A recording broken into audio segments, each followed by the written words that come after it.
us kind of a mini RMAC setup in that all the conference teams are going to be coming out except for Kearney's women's team and Lindenwood out of Missouri.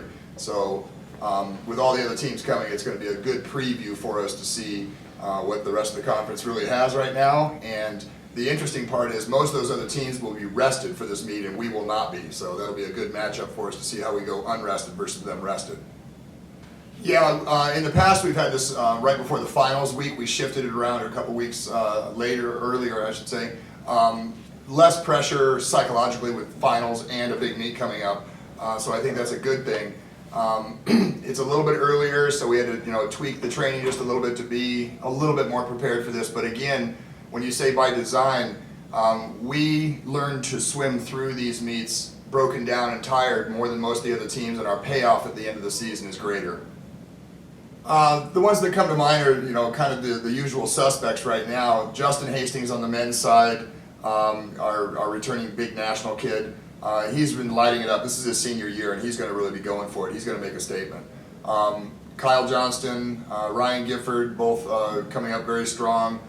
We have 3 different transfer men that are swimming very strong right now that I think are starting to make a name for themselves. On the women's side, Marissa Bradley, Aaron Leonard, and we've got a couple of new kids coming up that are really strong right now, but we've been hit really hard with a lot of illness and injury right now, so we're pretty close to a full squad for this meet, and we still have some healing to do with a couple other key people to get them back and healthy.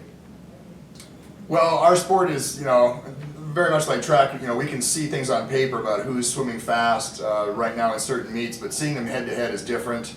Getting the opportunity to race against somebody, in the lane next to you, especially for our new people, that's huge. That's a very important thing.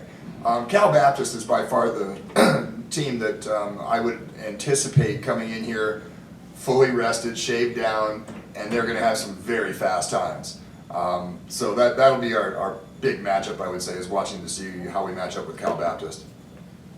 The ease of being able to go back to your dorm room or home between sessions. I actually experienced that one time as an athlete, and it's easier. It's just a lot easier flow for the whole meet instead of having to get on a bus and travel around.